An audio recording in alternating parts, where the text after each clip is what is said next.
Le destin des marquises, ils l'ont entre leurs mains.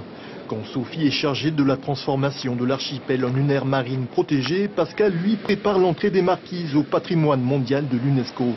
Car ces îles recèlent des richesses tant naturelles que culturelles hors du commun. Par exemple, les eaux de l'archipel grouillent de plancton, une anomalie inexpliquée à l'origine d'espèces endémiques très rares. Objet de récentes études scientifiques et bien plus. D'autres campagnes sont venues appuyer le fait que la culture marquisienne était intimement liée à la mer, extrêmement vivante encore aujourd'hui. Et c'est l'ensemble de ces informations qui ont fait prendre aux autorités la décision de mettre en place une grande aire marine protégée sur l'archipel des Marquises.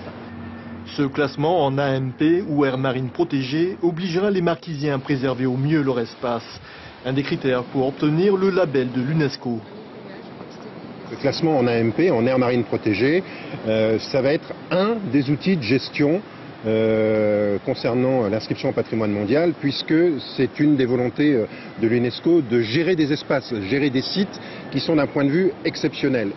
Sous l'eau comme sur terre, ici l'exceptionnel est une réalité. Faune sous-marine incroyable, singularité des paysages, héritage culturel et artistique indéniable, voilà des îles vraiment à part, qui méritent donc un traitement particulier.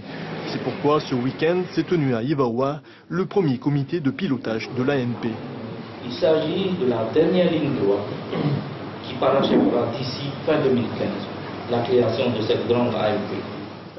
Aux commandes, toujours Sophie et Pascal. En face, État, pays, autorités communales et sociétés civiles, car tous ont conscience que préserver l'exceptionnel demande un effort commun. Il est donc primordial que la concertation qui s'ouvre puisse s'appuyer sur la complémentarité de vos compétences. Avec cette AMP, ce sont plus de 700 000 km² d'océan à gérer, de façon concertée, ce qui implique que chacun définisse son rôle. Institutions, usagers de la mer et surtout les Marquisiens eux-mêmes, car il y va de leur intérêt.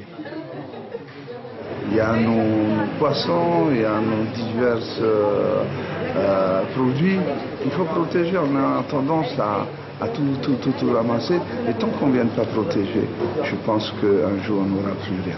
Les grands pays de ce monde ont mis en place des aires marines protégées et nous avons l'exemple à Hawaï et en Nouvelle-Calédonie. Les jeunes Marquisiens ont déjà créé des aires marines éducatives dans leurs îles respectives. Bientôt, ce seront aux adultes d'agir, cette fois-ci à l'échelle des Marquises.